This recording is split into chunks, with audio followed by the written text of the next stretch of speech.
So a lot of times as we grow in this knowledge, a lot of times you'll see people um, pushing back or kicking back in certain ways. Um, you know, saying things like when a lot of us have a certain type of ancestry, they'll try to use that as a means to say, you know, oh, it must be fake, it must be made up because y'all all say that. That's just what sound popular type shit. For instance, Cherokee.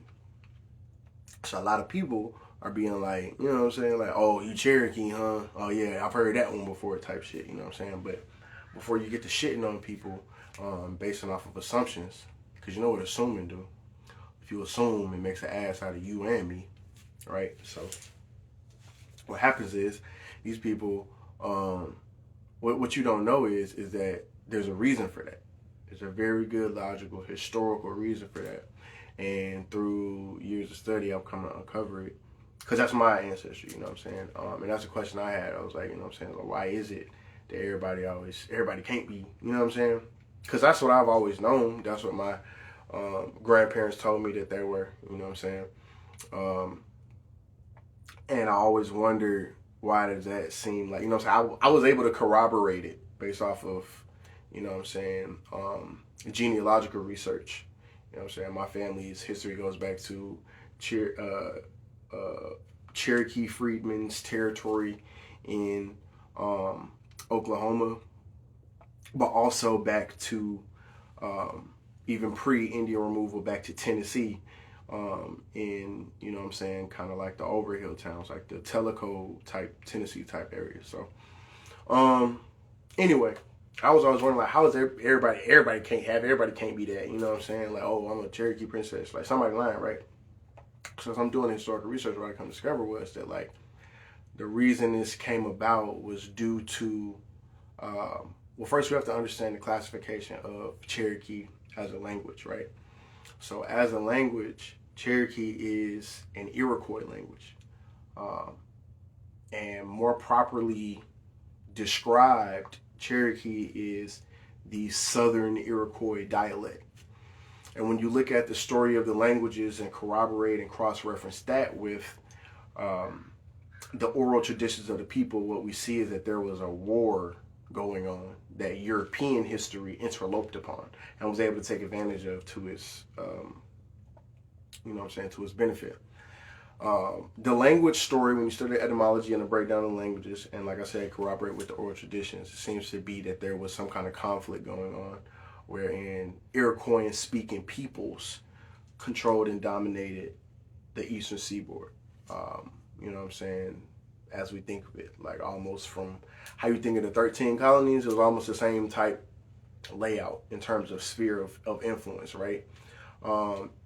And from the Moorish perspective, we know that, you know what I'm saying, the thing that made the Iroquois as a people, because they still descend from Algonquian peoples, you know what I'm saying, that's another thing that the language, studying the evolution and etymology of the language groups breaks out, which is important for us as indigenous people because we know that that's how our languages, that's how our family groups or kinship groups are returned, you know what I'm saying, like we speak this, you know what I'm saying, and keep that thought in mind because that's going to come to play later a little bit on the story that I'm telling you. So it's essentially a rebellion happens, not a rebellion, but a civil war happens against, you know what I'm saying, where it's essentially the Algonquian revolting over Iroquois language speaking people's dominance of certain parts of the northern half of the eastern seaboard, and then the Creek or Muskogean speaking peoples rebelling against their dominance of the southern half. Insofar as we know that we don't have really much details about this conflict, it's just this is what seems to be the story, and that is corroborated by the archaeology of what they call the Southeastern Cultural Complex, right? Anyway, so the Iroquois were able to maintain certain veins of control, you know what I'm saying, over their part. Much of their forces essentially had to retreat into the north, if I could generalize or use, you know, flowery language to describe the story. You know what I'm saying? They essentially had to recede or retreat into the north, and the southern half of their jurisdiction was essentially lost. Now, this dominance lasted, this kind of cultural mixing, because the thing that separated, like I was saying, the thing that separated Iroquois and language-speaking peoples was their intermixing, or being the primary or first brunt force of the mixing with Afro-Asiatic language-speaking peoples from across the Atlantic for probably 1,000 years. You know what I'm saying? Just as there was a cultural continuity between the Carthaginians, who prided themselves in being descended from, you know what I'm saying, the ancient Canaanites, and the ancient Canaanites prided themselves on being descendants from the ancient Phoenicians, and the ancient Phoenicians prided themselves on being descended back from history into myth, ancient Atlanteans, or their cultural equivalent, you know what I'm saying, of that culture, you know what I'm saying? And because all those people descending in those lines passed down the technology of what the Phoenicians excelled at, which was shipbuilding, these people, you know, maintained dominance of the Mediterranean for untold times. You know what I'm saying? That's why we see things like the Born Stone.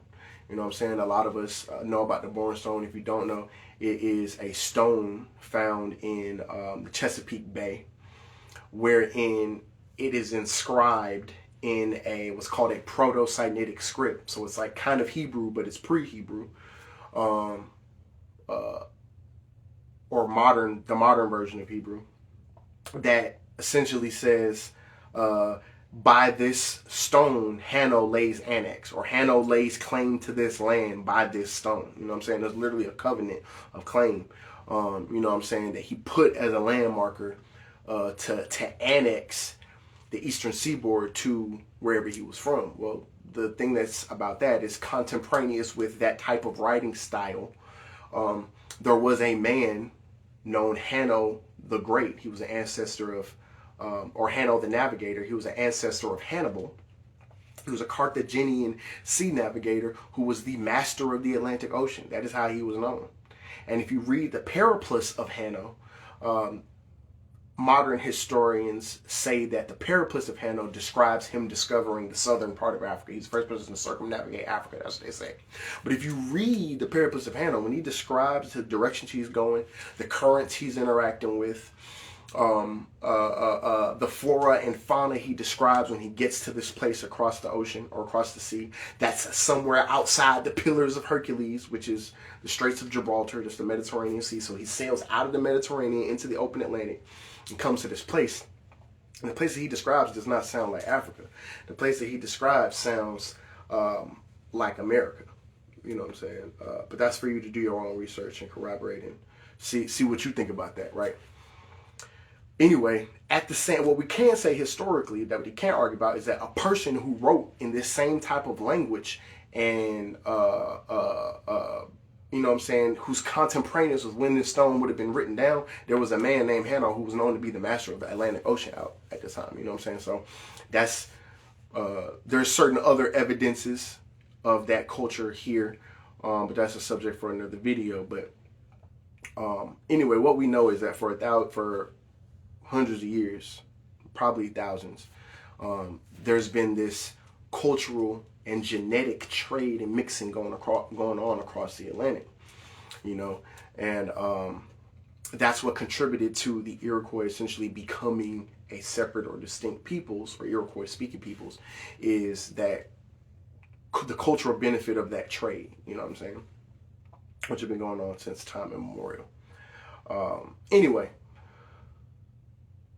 so this revolt happens, this rebellion happens, and these people essentially retreating to the north, and a certain contingent of themselves that had long been kind of dominating that area in terms of what we would probably describe as something like a jizya, or a certain type of tax on crops or something like that.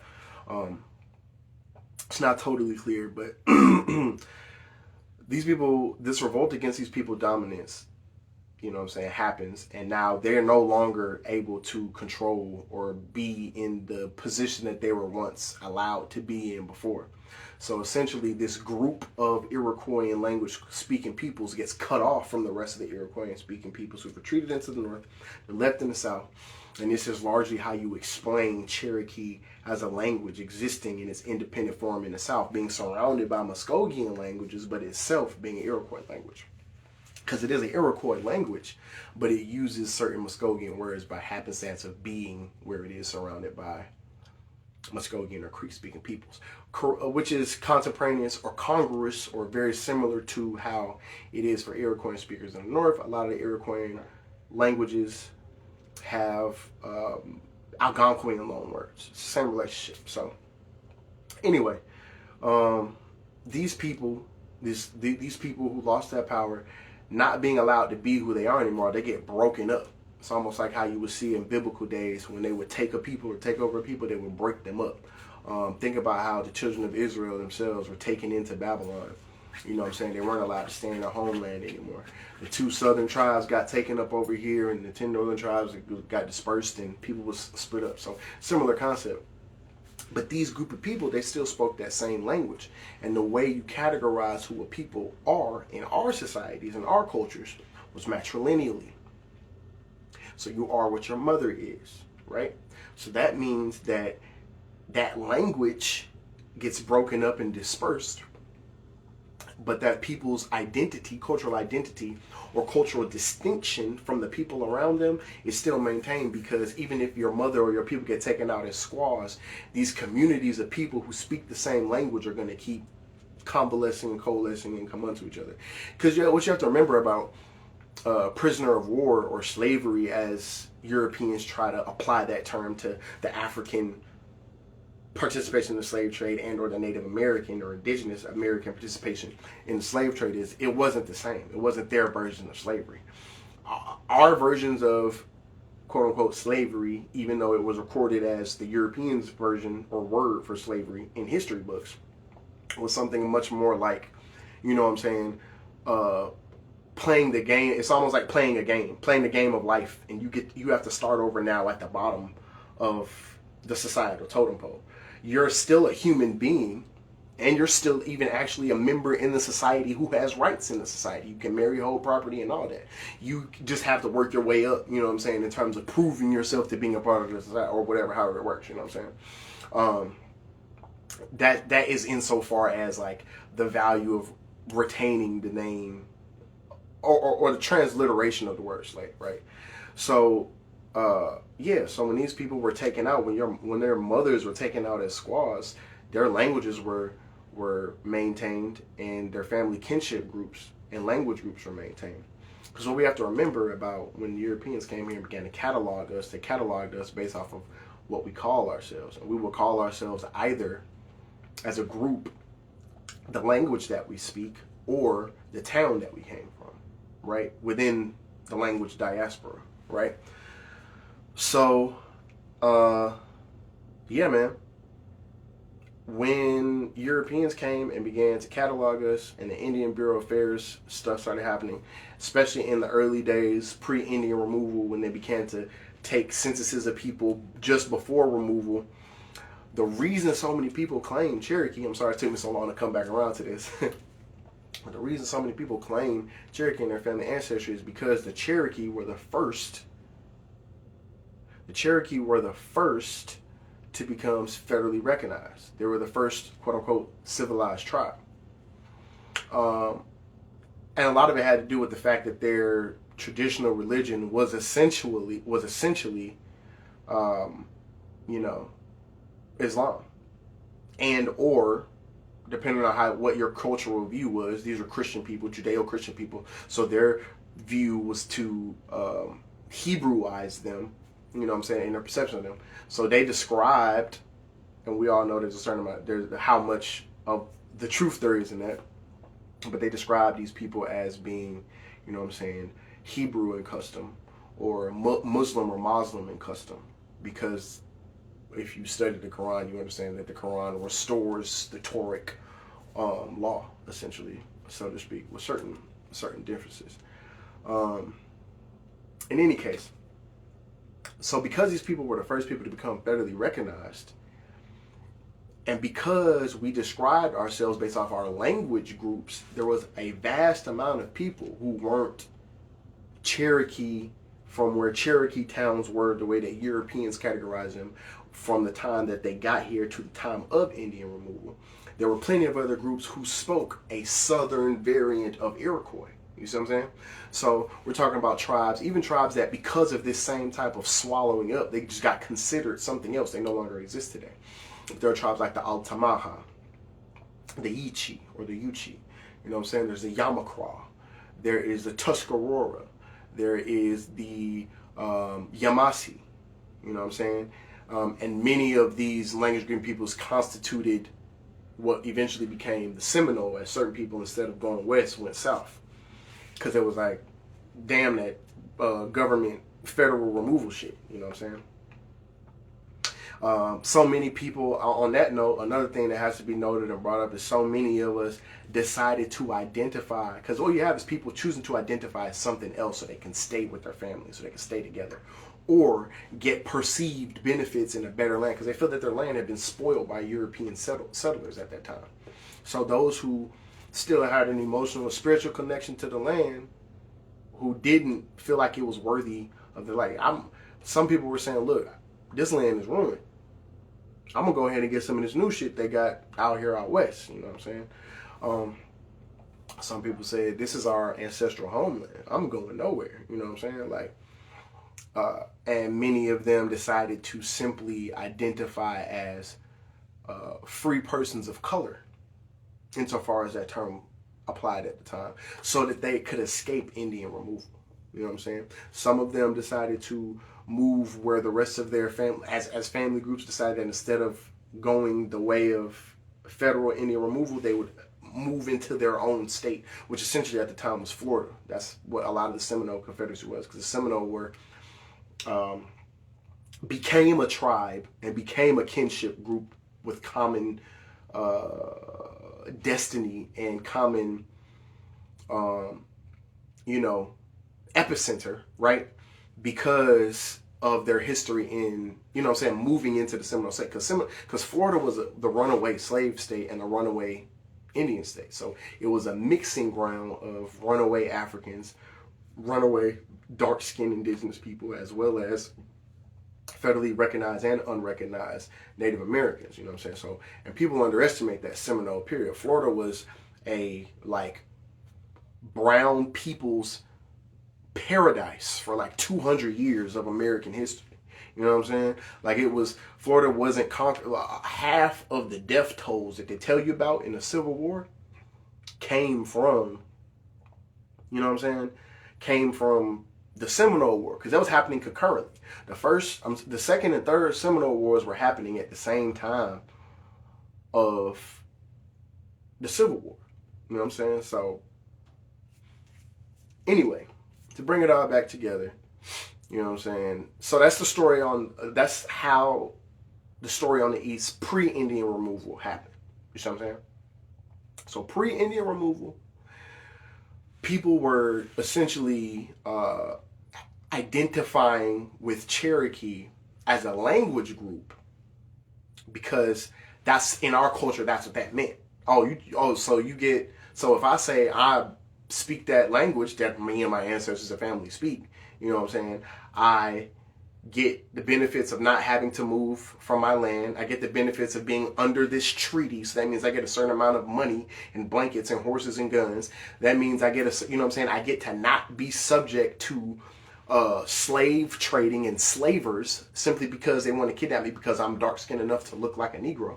Because the journals are chock full of how many of these people were considered Negroes because of their skin tone. In fact, when the Creek Nation was first formalized in the Carolinas, you know what I'm saying, the Creeks were known to be a dark-skinned Indian nation. They were known to be the darkest skin of the Indian nation in certain descriptive documentation. So,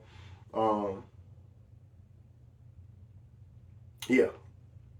that brings you to the next point, which is that you had a certain amount of these people identifying as Cherokee who were not Cherokee, just so that they could get the benefits.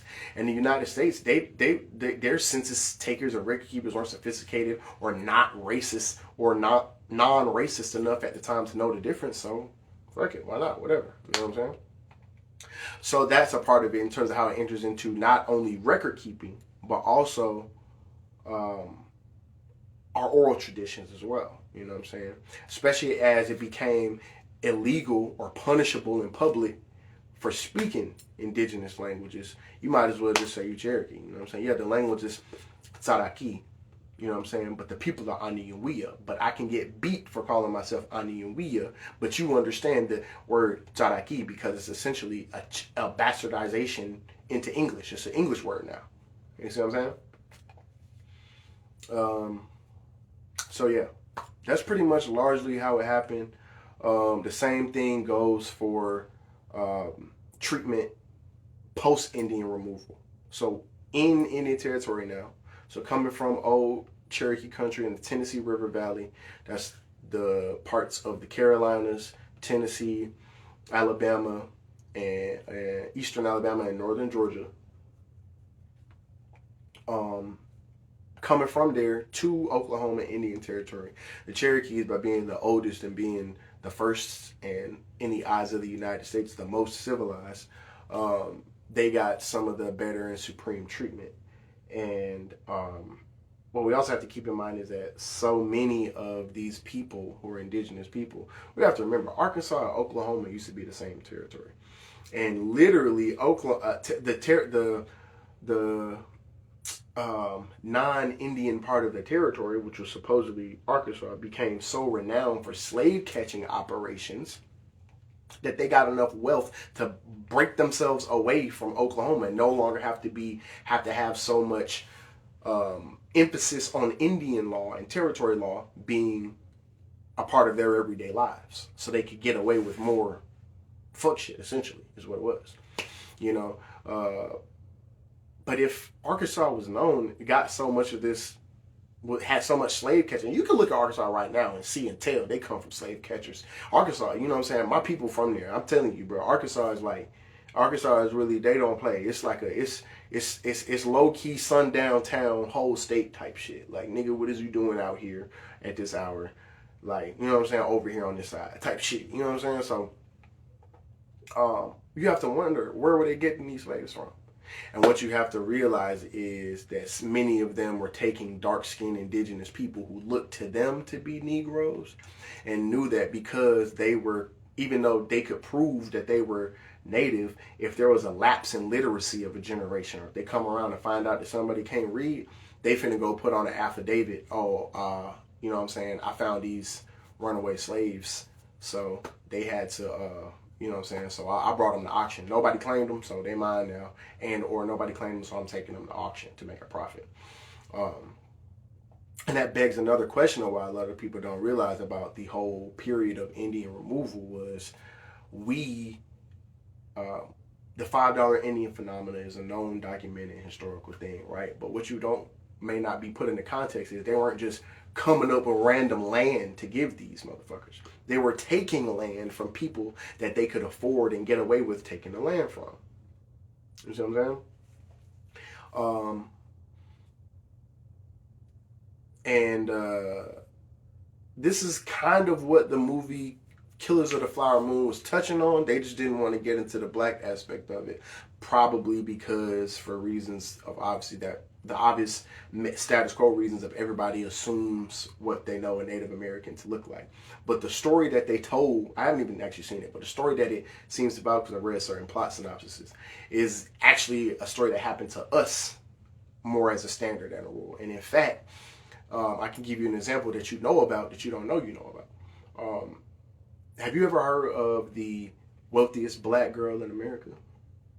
There's a story about the wealthiest black girl in America whose family was living essentially in Oklahoma and struck black gold. They found one of the largest oil wells in the U.S. underneath her land. So people what people don't realize and don't ask questions about, they tell this to us as though this is like a Negro history, black post-slavery African story. But this girl was a Creek freedman. And what you have to know about the word freedman, and including when Abraham Lincoln made the Freedmen's Bureau, it's probably part of the reason why he was assassinated, is the Freedmen's Bureau. The word freedman at law specifically is a word that didn't necessarily have to mean people that had ever been enslaved. It simply meant people found in Indian territories today in a Reconstruction period and had the term Indian applied to them by whatever functional law. Right? So she was a Creek freedman. Essentially, that means a dark-skinned Creek indigenous person who was allotted land. That's why when they tell the story, they don't say her dad or her family or her mom is hers, because under Indian law in the territories at the time, under the treaties at the time, every person in the family got a certain parcel of land. So her parcel of land happened to have the oil well under it, and she became a billionaire, especially by today's money, essentially overnight. She was 6 years old. But that's a story that happens to us. They find, you know what I'm saying? It's almost like Scorsese told the story in two different parts, but then didn't really put who this really be about in the story. You know what I'm saying? Like, Killers of the Flower Moon is one half of the story, but the other half is his earlier movie, There Will Be Blood. You know what I'm saying? It's about him finding oil well and scrounging and cutting and gouging his way out, his way through life and relationships and people so that he could build his oil fortune. You know what I'm saying? And that's how many of these robber baron, oil barons that got great enough to, you know what I'm saying, become or forged or usher in the Gilded Era or the Industrial Era as we know it, got their wealth from. So, yeah, things to think about, man. In summation, we talked about how pre-Indian removal, many peoples identified with Cherokee, especially because if they were a dark-skinned indigenous person, it afforded them better care and not to be treated like a Negro and not to be treated like an African and not to be treated like a slave if they said that they were indigenous. If they said that they were,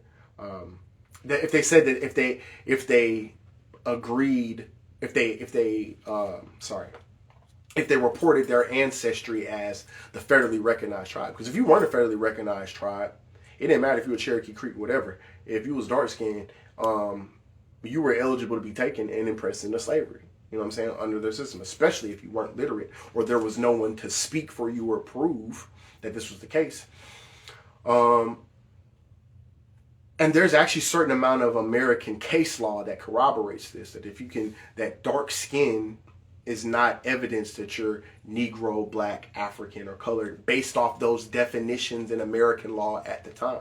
So if you can prove that you're something else, and there are treaties that hold you to something else, there's well-documented statutory case law. There's well-documented jurisprudence that says that you know what I'm saying, have to be treated in accordance with that treaty. Hint, hint, ding, ding, ding. So, yeah, man. Many of us identify with Cherokee because our ancestors spoke that language, even though they weren't necessarily from those towns that Europeans traditionally ascribe as being Cherokee towns.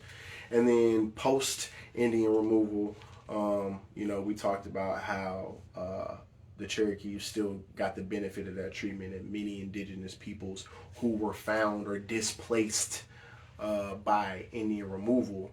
Certain people died on the Trail of Tears. A lot of people died on the Trail of Tears. So imagine if you have a light-skinned brother who's light enough that the census taker is going to accept it and put Indian on his name next to the census, on the census. Instead of, for you, they will put mulatto or freedman or something like that, right? If you're light-skinned enough and you were forced into a situation where you had to take a nominal ownership, you had to own your family in name just so your family wouldn't get broke up. Imagine if he dies on the Trail of Tears and then you arrive in the territory and it ain't nobody to speak for you. Oh yeah, we know it's some Johnsons or some Robinsons or something like that. That's, you know what I'm saying, Cherokees, we got y'all over here, but over here, we don't know. Y'all look like Negroes. And if it ain't nobody that said that he owned y'all to speak up for you, then you know what I'm saying, you got to go to the slave part of the state, buddy. You know what I'm saying? Ain't no free blacks in Indian territory in 1868. You know what I'm saying? Like, so things to bear in mind, things to keep in mind. Don't let nobody cheat you or talk you out of what you know to be true. Because ain't no way that every other group on planet Earth learns who they are through oral tradition and the transmission of culture from their grandparents, except for you and except for me. I don't think so. You know what I'm saying? Like, everybody learns who they are through their family telling them who they are, not just because, oh, your skin tone look like this, so that's what the story must be, based off of a narrative that even today fiscally behooves the people who perpetuate that narrative. So, you know, and what I'm saying when I say this, I have to give this with a grain of salt. This is my caveat emptor at the end before I sign off. What I have to give as a grain of salt with this information is you can't I'm not purporting, my movement here is not to purport or espouse that, you know, I'm not about cultural appropriation. I think that Native American culture, I'm not saying that African Americans are Native Americans. I think that Native American culture and African American culture are both distinctive separate cultures, but I think they both have a common indigenous ancestral source point. And when you look into the record of how we practice our culture does have African influences. Obviously, yes. I'm not one of these Moors that denies our Africanity. I don't pick and choose my ancestry. I embrace all of it. That's the point of the Moorish paradigm and perspective. But cultural practice and how it expresses itself today, it's that majority of our American indigenous ancestry, and much of our culture is still that today. And I'm going to be going live about that in my next video. And the next time, till next time, you know what I'm saying, stay in your square, because it's deeper than blood. Oh, excuse me, I'm sorry, y'all.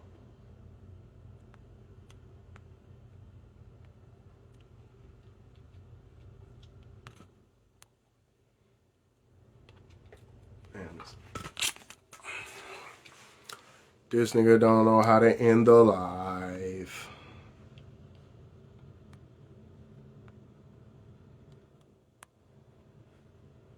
This is so hilariously embarrassing, my nigga.